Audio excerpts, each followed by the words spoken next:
जलगांव जिले में नए पुलिस अधीक्षक श्रीकांत धिवरे के आने के बाद पुलिस की कार्यवाही लगातार तेज हो गई है। जिले भर में गैंगस्टरों पर बड़ी कार्रवाई हुई है। कई आरोपियों को गिरफ्तार कर जेल भेज दिया गया है। इन कार्रवाइयों के बाद लोगों को उम्मीद जगी कि अब जिले से गैर कानूनी कारोबार भी खत्म हो जाएगा। लेकिन क्या सचमुच ऐसा हुआ है? क्या फिर सिर्फ चेहरे बदले हैं? धंधे आज भी उसी तरह रफ्तार से चल रहे हैं? यह सवाल हम इसलिए पूछ रहे हैं क्योंकि यह केवल सुनी सुनाई बात नहीं है।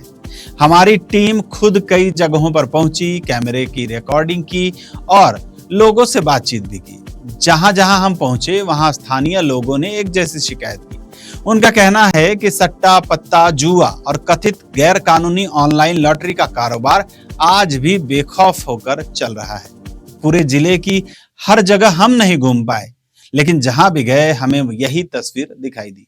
सबसे बड़ा सवाल यह है कि यह सब कहीं दूर दराज गांवों में नहीं, बल्कि जलगांव शहर में भी देखने के लिए मिला है, जहां पुलिस अधीक्षक का मुख्यालय है, जहां पर एसडीपीओ खुद बैठते हैं, जहां डीवाईएसपी खुद बैठते हैं, जहां कई पुलिस थानों की निगरानियां होती हैं। इसके बावजूद भी स्थानीय लोगों का आरोप है कि कई थाना क्षेत्रों में सट्टा, पत्ता और ऑनलाइन लॉटरी का खेल खुलेआम जारी है। जरा हमारे कैमरे में रिकॉर्ड हुई इन तस्वीरों को, वीडियो को देखिए। कैसे खुलेआम और बेखौफ तरीके से कथित सट्टा और ऑनलाइन लॉटरी का खेल चल रहा है।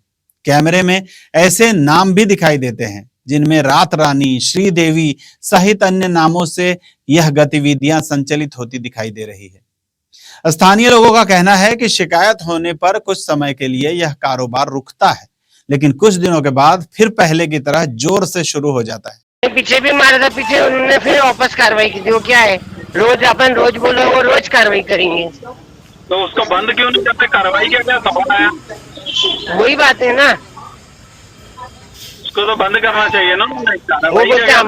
वो क्या बोलते हैं, बंद करना हमारे हाथ में तो है ना, हमने कार्रवाई करना हमारे हाथ में। वो दूसरे दिन चालू करेगा, हम दूसरे दिन वापस कार्रवाई करेंगे, ऐसा बोलते हो? अच्छा, बंद करना उनके हाथ में नहीं है। म्हणजे उनका उत्तर वो नहीं है, तो किसके हाथ में ऐसा फिर बंद करना? उनको पूछना है। लोगों का यह भी आरोप है कि धंधा करने वाले लोगों को किसी का डर नहीं है। वे खुलेआम काम करते हैं क्योंकि उन्हें भरोसा है कि उनके खिलाफ कोई स्थायी कार्रवाई होगी ही नहीं। इन आरोपों की स्वतंत्र पुष्टि इंडिया अब तक समाचार नहीं करता है। जांच के दौरान हमें एक और जानकारी मिली। स्थानीय लोगों ने बताया कि पहले मेन स्टार नाम की कागज वाली लॉटरी चलती थी। 11 रुपए की टिकट होती थी और जीतने वाले को 100 रुपए से लेकर हजारों रुपए तक मिलने की बात कही जाती थी।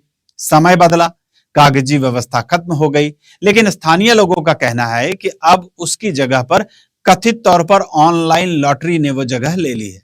सूत्रों से मिली जानकारी के आधार पर कुछ लोगों ने दावा किया कि इस कथित ऑनलाइन नेटवर्क के पीछे मामू, चाचू, पांडे और शर्मा नाम के पहचाने वाले लोग हैं और जिले भर अलग अलग लोगों को जोड़कर यह काम कराया जाता है। इंडिया अब तक न्यूज इन दावों की स्वतंत्र पुष्टि तो नहीं करता है और संबंधित व्यक्तियों का पक्ष हमारे पास उपलब्ध भी नहीं है। हम इन नामों से जुड़े लोगों तक पहुंचने का प्रयास कर रहे थे, लेकिन उनसे संपर्क नहीं हो पाया। संभव है कि इस कथित कारोबार की प्रकृति के कारण संचालक सामने न आते हों। यदि इनमें से कोई भी व्यक्ति या उनका प्रतिनिधि हमारे कैमरे के सामने आकर अपना पक्ष या सफाई देना चाहता हो तो इंडिया अब तक न्यूज उसका स्वागत करेगा और उसका पक्ष भी पूरी प्रमुखता से प्रसारित करेगा। अब सवाल पुलिस अधीक्षक श्रीकांत धिवरे से भी है। सर, हो सकता है कि इन शिकायतों की पूरी जानकारी अभी तक आपके संज्ञान में न हो, इसलिए यह रिपोर्ट आपके संज्ञान में लाने का एक प्रयास है। यदि हमारी टीम द्वारा रिकॉर्ड किए गए दृश्य, स्थानीय लोगों की शिकायतें और सूत्रों से मिली जानकारी गलत है तो निष्पक्ष जांच कराकर सच्चाई सामने लाई जाए।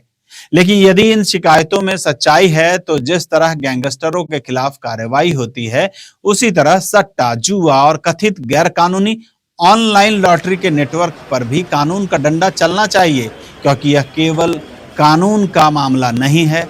स्थानीय लोगों का कहना है कि इस तरह के खेल कई परिवारों की आर्थिक स्थिति बिगाड़ते हैं और लोगों को नुकसान पहुंचाते हैं।